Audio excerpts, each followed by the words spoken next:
Hello my dear lovely students, welcome back to my channel Shubham lecturer, myself Shubham Goswami. आज का ये video class 12 physics का एक बहुत ही इंपॉर्टेंट वीडियो है, क्योंकि इस वीडियो में हम पढ़ेंगे 12th फिजिक्स के उन सभी महत्वपूर्ण लघु उत्तरीय प्रश्नों को जो आपके बोर्ड एग्जाम में रेगुलर आते रहते हैं, और ये आपके फिजिक्स में 2 या 3 नंबर के आते हैं। या तो ये 2 नंबर में आएंगे या तो 3 नंबर में ये क्वेश्चन आते रहते हैं। जितने भी क्वेश्चंस मैंने इस वीडियो में लिया है उसका मैं लाइव प्रूफ अभी दिखाऊंगा कि आखिर ये कितना ज्यादा इंपॉर्टेंट है। ठीक है, तो देखिए इसमें हम क्या पढ़ेंगे, क्लास 12 फिजिक्स के महत्वपूर्ण लघु उत्तरीय प्रश्नों को पढ़ेंगे। अब आप सभी को पता है कि फिजिक्स में जो लघु उत्तरीय प्रश्न है वो लगभग 36 to 37 नंबर के आते हैं, तो हमें लघु उत्तरीय प्रश्नों को तो पढ़ना ही पड़ेगा। और लघु उत्तरीय प्रश्नों में न्यूमेरिकल्स तो जरूर आएंगे, क्योंकि फिजिक्स में न्यूमेरिकल्स हैं। ठीक है, तो देखिए बस इन प्रश्नों को पढ़ लो, ये क्वेश्चन बहुत ज्यादा इंपॉर्टेंट है। तो सबसे पहले हम ये जान लेते हैं कि आखिर कौन कौन से क्वेश्चन हम इस वीडियो में पढ़ेंगे। देखिए सबसे पहले देखिए कौन कौन से क्वेश्चन पढ़ेंगे। अब देखिए स्टूडेंट, चलिए ये जान लेते हैं कि आखिर कौन कौन से क्वेश्चन हम इस वीडियो में पढ़ेंगे। ठीक है, सबसे पहला क्वेश्चन देखिए, जो क्वेश्चन पढ़ेंगे वो मैंने पहले ही लिख रखा है कि आखिर कौन कौन से क्वेश्चन पढ़ेंगे इस वीडियो में, और ये कितनी बार आपके बोर्ड एग्जाम में आ चुके हैं। सबसे पहला क्वेश्चन है, एक उत्तल लेंस तथा अवतल लेंस की फोकस दूरी क्रमशः 10 सेंटीमीटर व 50 सेंटीमीटर है। दोनों लेंस संपर्क में रखे हैं। इस युग्म से 25 सेंटीमीटर की दूरी पर वस्तु रखी है। वस्तु के प्रतिबिंब की स्थिति ज्ञात कीजिए। देखिए जितने भी क्वेश्चन हम इस वीडियो में पढ़ेंगे ये हमारे फिजिक्स के पार्ट सेकंड से होंगे, यानी कि किरण प्रकाशिकी एवं प्रकाशिकी यंत्र चैप्टर से। ठीक है, देखिए ये आपका फर्स्ट न्यूमेरिकल बहुत ज्यादा इंपॉर्टेंट है। देखिए 2019, 20, 23 इन तीनों सालों में ये आ चुका है आपके फिजिक्स के पेपर में, तो इस बार भी पूरे के पूरे चांस है कि ये क्वेश्चन आपके बोर्ड एग्जाम में आए। दूसरा क्वेश्चन है, प्रकाश के अपवर्तन से आप क्या समझते हैं, इसके नियम लिखिए। ये तो आप हाई स्कूल से ही पढ़ते आ रहे हैं, इसको भी मैं आपको चित्र के साथ अभी समझाऊंगा, क्योंकि ये क्वेश्चन भी बहुत ज्यादा इंपॉर्टेंट है। तीसरा क्वेश्चन है, किसी प्रिज्म का अपवर्तन कोण ए तथा अपवर्तनांक कॉट a/2 है, न्यूनतम विचलन कोण का मान ज्ञात कीजिए। मतलब आपको प्रिज्म का अपवर्तन कोण ए दिया गया है। ठीक है, अपवर्तनांक कॉट a/2 है। इस प्रकार के क्वेश्चन बहुत ज्यादा आते हैं, कहीं कॉट a/2 आ जाएगा, कहीं tan a/2 आ जाएगा, मतलब इस प्रकार के क्वेश्चंस आते रहते हैं। तो ये भी मैं आपको बताऊंगा। तीनों क्वेश्चन VVI यानी कि बहुत ज्यादा इंपॉर्टेंट है, तो ध्यान से देखिएगा। हम एक एक क्वेश्चन को स्टेप बाय स्टेप डिस्कस करेंगे। ठीक, तो चलिए स्टार्ट करते हैं। सबसे पहले देखते हैं फर्स्ट क्वेश्चन।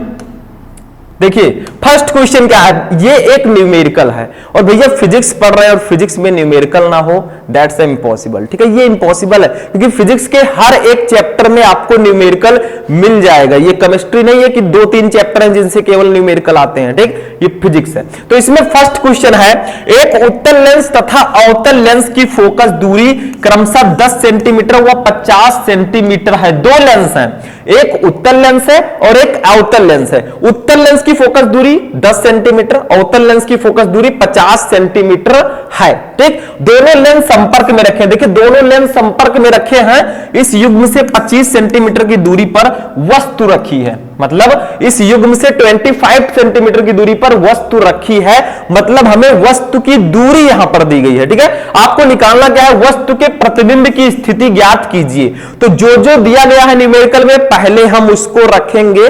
सॉल्व करने का, न्यूमेरिकल सॉल्व करने का सबसे बेहतरीन तरीका यही है कि जो दिया गया उसकी वैल्यू पहले लिखिए।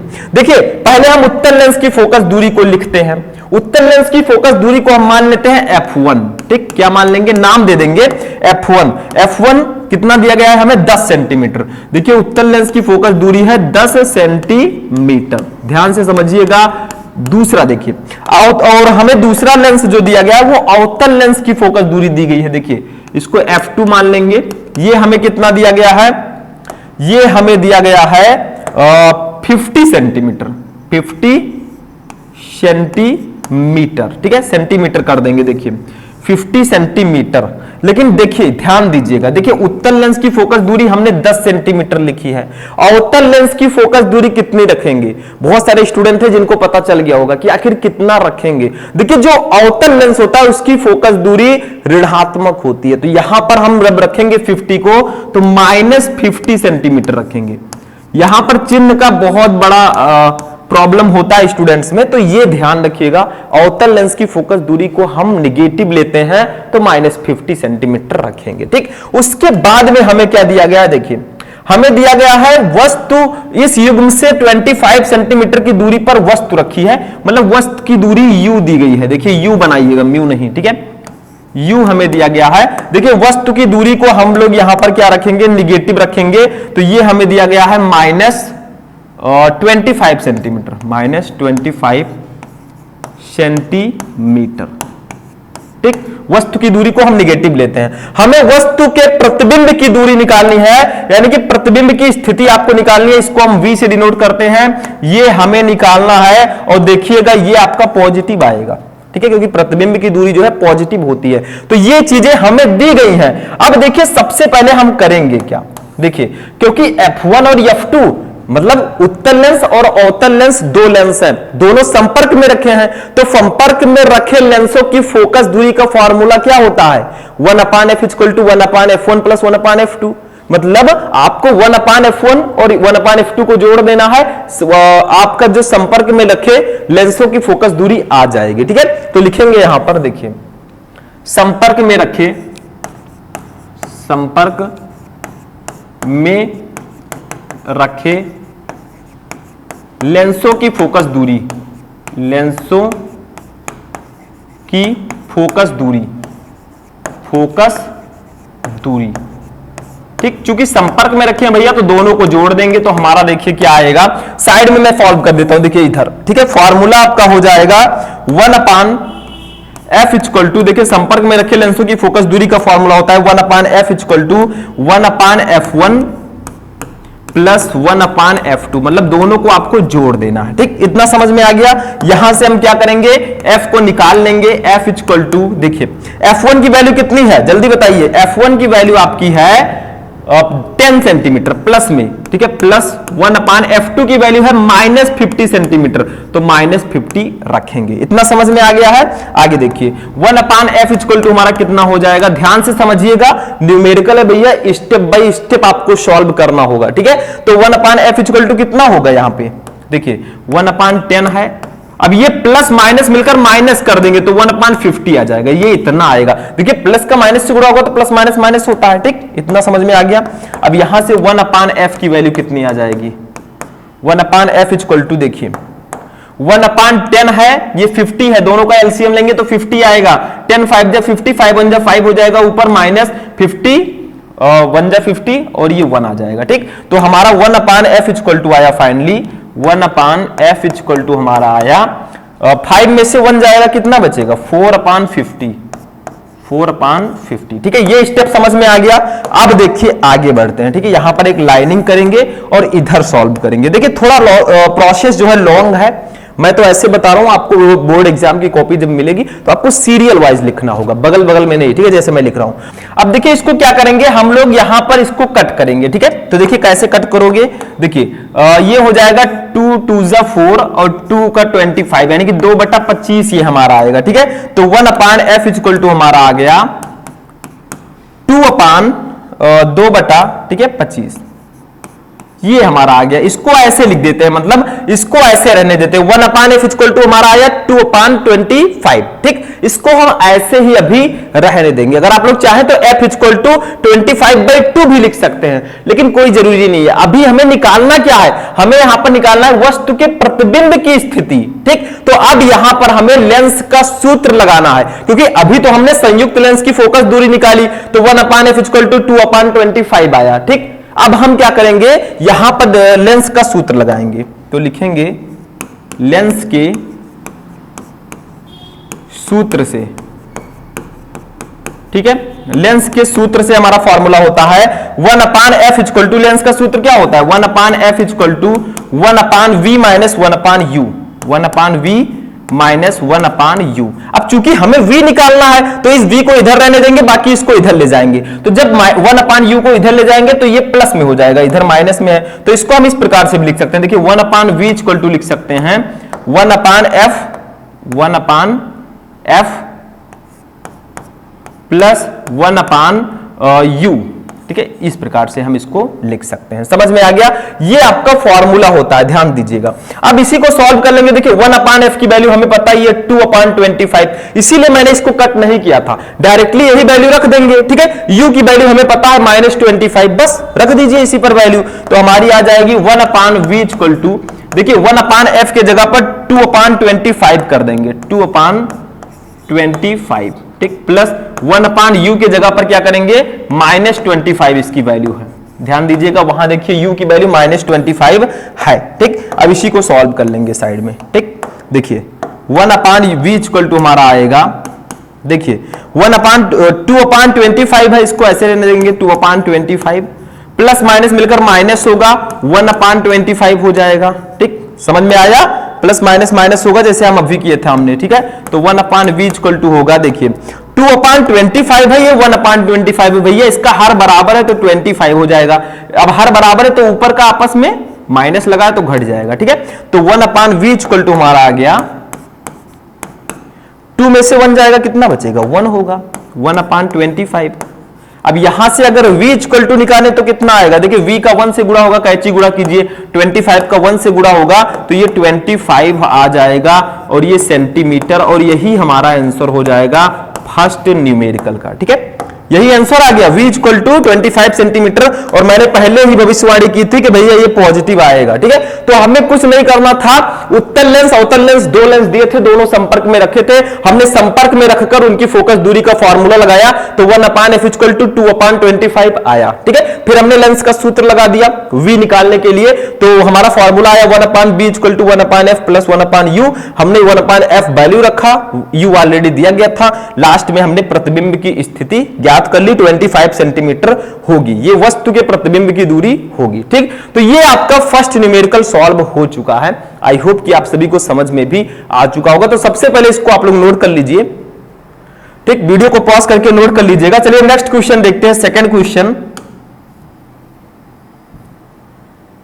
अब देखिए स्टूडेंट, जो हमारा सेकंड क्वेश्चन है, ये क्वेश्चन आप लोग हाई स्कूल से ही पढ़ते आ रहे हैं और बहुत ही ज्यादा इंपॉर्टेंट क्वेश्चन है, और ये आपको 12th में भी पढ़ना होता है। ठीक है, क्योंकि किरण प्रकाश की चैप्टर में अपवर्तन परावर्तन इन सब के बारे में आपको पढ़ना होता है। तो देखिए प्रकाश का अपवर्तन, क्वेश्चन क्या है, प्रकाश के अपवर्तन से आप क्या समझते हैं, इसके नियम लिखिए, यानी कि प्रकाश का अपवर्तन क्या होता है और इसके नियम आपको लिखने हैं। तो देखिए एक ही क्वेश्चन में दो क्वेश्चन छिपे हुए हैं, इसीलिए ये आपका लघु उत्तरीय प्रश्नों में आता है। ठीक, तो क्वेश्चन आपका है कि प्रकाश का अपवर्तन क्या होता है। सबसे पहले प्रकाश का अपवर्तन आप बताइए, उसके बाद में इसके नियम को लिखिए। तो पहले हम पढ़ेंगे प्रकाश का अपवर्तन क्या होता है, उसके बाद में इसका चित्र समझेंगे, फिर हम नियम लिखेंगे, क्योंकि बिना चित्र के आप नियम को नहीं समझ पाएंगे। ठीक है, तो देखिए प्रकाश का अपवर्तन क्या होता है पहले समझिए।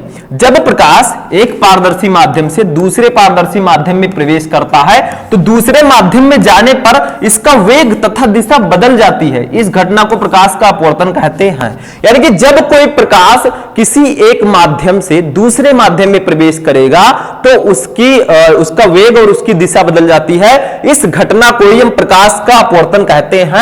सिंपल सा है। ठीक है, लेकिन चित्र के साथ समझेंगे तो आपको बेटर समझ में आएगा। ठीक, और नियम भी आपको समझ में आ जाएगा। तो एक चित्र हम लेते हैं। देखिए चित्र में सबसे पहले एक काम कर देंगे, दोनों के बीच हम पार्टीशन करेंगे। जैसे आपका 2 माध्यम है, देखिए एक माध्यम आपका है सघन विरल माध्यम है एक आपका, ठीक, और एक आपका है सघन माध्यम। ठीक, 2 माध्यम यहां पर हैं। ठीक, ये जो इनके बीच मैंने लाइन पा रहा है, लाइन जो मैंने ड्रॉ किया है, ये आपका है पृथककारी तल जो दोनों माध्यमों को अलग करता है। ठीक है, इसको नाम दे देंगे पृथककारी तल, नाम से ये स्पष्ट है पृथककारी। ठीक है, मतलब दोनों को जो पृथक करता हो, अलग करता हो। तो क्या है अपवर्तन, जब प्रकाश एक पारदर्शी माध्यम से दूसरे माध्यम में प्रवेश करता है। तो यहां पर 2 माध्यम है, एक विरल एक सघन। मान लीजिए एक प्रकाश आई यहां पर, देखिए ये प्रकाश आई विरल माध्यम से, जब इसने सघन माध्यम में प्रवेश किया तो इसको सीधे जाना चाहिए था, लेकिन ये जो है थोड़ा सा अपवर्तित हो गई। देखिए ये ठीक इस प्रकार से कुछ हो गई। तो सीधा सीधा दिख रहा है कि जब प्रकाश एक पारदर्शी माध्यम से दूसरे माध्यम में प्रवेश करता है तो दूसरे माध्यम में जाने पर देखिए इसका वेग बदल गया और इसकी दिशा भी बदल गई। जो डायरेक्शन सीधे होना चाहिए था वो थोड़ा तिरछा हो गया। ठीक है, मतलब ये अपवर्तित हो गई। तो इसको ही हम कहते हैं प्रकाश का अपवर्तन। अब जो ये आई है प्रकाश, इसको क्या कहेंगे, इसको हम लोग कहेंगे आपतित किरण। ठीक है, आपतित किरण। आपतित किरण का मतलब जो आई है, ठीक है, उसको आपतित किरण कहेंगे। जो यहां पर आपकी अपवर्तित हुई है, ठीक है, इसको हम लोग कहेंगे अपवर्तित किरण। ठीक, इसको हम लोग कहेंगे अपवर्तित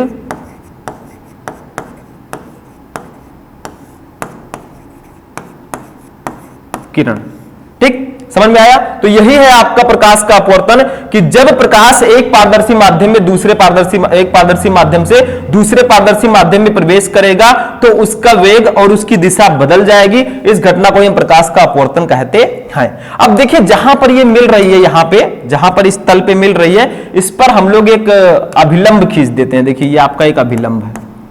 ठीक, ये ठीक, तो आप इसके अकॉर्डिंग, इस चित्र के अकॉर्डिंग प्रकाश के अपवर्तन के पहले नियम को कुछ इस प्रकार बता सकते हैं। देखिए, इसका नाम दे देते हैं, यह है अभिलंब। अभिलंब, ठीक, ये अभिलंब है। तो आप लोग कह सकते हैं, देखिए, आपतित किरण, अपवर्तित किरण तथा अभिलंब तीनों एक ही तल में होते हैं। यह आपका प्रकाश के अपवर्तन का पहला नियम है। मतलब देखिए, आपतित किरण, अपवर्तित किरण तथा अभिलंब, देखिए तीनों एक ही तल में हैं। ये जो पृथककारी तल मैंने बनाया है, इसी पे तीनों हैं। ठीक है, तो फर्स्ट नियम यही है प्रकाश के अपवर्तन का, कि आपतित किरण, अपवर्तित किरण तथा अभिलंब तीनों एक ही तल में होते हैं। दूसरी चीज देखिए, इनके बीच देखिए, आपतित किरण और जो आपका आपतित किरण है और जो अभिलंब है, ठीक है, इसके बीच एक कोण बनता है आई। इसको हम लोग बोलते हैं आपतन कोण। ठीक है, ठीक है, और जो ये आपका अभिलंब है और जो आपका ये अपवर्तित किरण है, इसके बीच भी एक कोण बनता है। इसको हम लोग कहेंगे अपवर्तन कोण आर। ठीक, तो आप एक चीज और कह सकते हैं, दूसरा नियम इसका क्या है कि आपतन कोण की ज्या आई तथा अपवर्तन कोण की ज्या, इन दोनों का जो रेशियो होता है, ठीक है, ये एक नियतांक के बराबर होता है। इन दोनों का अनुपात एक नियतांक के बराबर होता है। तो प्रकाश का अपवर्तन तो इसी चित्र से समझ गए होंगे कि जब प्रकाश एक पारदर्शी माध्यम से दूसरे पारदर्शी माध्यम में प्रवेश करेगा तो उसकी दिशा और उसका वेग बदल जाएगा। इस घटना को प्रकाश का अपवर्तन कहते हैं। इसके दोनों नियम क्या है, आगे मैंने लिखा है, लेकिन समझना जरूरी है। देखिए, आपतित किरण, अपवर्तित किरण तथा अभिलंब तीनों एक ही तल में होते हैं। दूसरा है आपतन कोण की ज्या तथा अपवर्तन कोण की ज्या, दोनों का अनुपात एक नियतांक के बराबर होता है। उसको हम n मानेंगे और n आपका अपवर्तनांक होता है। ठीक, तो चित्र समझ गए। अब नियम मैंने लिख रखा है, उसको देख लेते हैं। देखिए, नियम क्या है, वही चीज जो मैंने अभी आपको बताया। देखिए, ध्यान से समझिएगा। अपवर्तन के नियम, प्रकाश के अपवर्तन निम्न दो नियमों के अनुसार होता है। फर्स्ट है आपतित किरण, अपवर्तित किरण और आपतन बिंदु पर अभिलंब तीनों एक ही तल में होते हैं। अभी मैंने समझाया था कि जो आपतित किरण है, अपवर्तित किरण है और जो आपतन बिंदु पर जो अभिलंब है, तीनों एक ही तल में होते हैं। ठीक है, ये फर्स्ट नियम है। दूसरा देखिए, किन्हीं दो माध्यमों के लिए तथा एक निश्चित रंग के प्रकाश के लिए आपतन कोण की ज्या तथा अपवर्तन कोण की ज्या की निष्पत्ति एक नियतांक के बराबर होती है। मान लीजिए आपतन कोण आई है, अभी हमने बताया था, अपवर्तन कोण आर है, तो इसका फॉर्मूला होगा साइन आई। ज्या का मतलब होता है साइन। ठीक है, sine i upon sine r equal to, ये एक नियतांक के बराबर होगा। ठीक, नियतांक। ठीक है, तो ये आपका फर्स्ट फॉर्मूला हो जाएगा।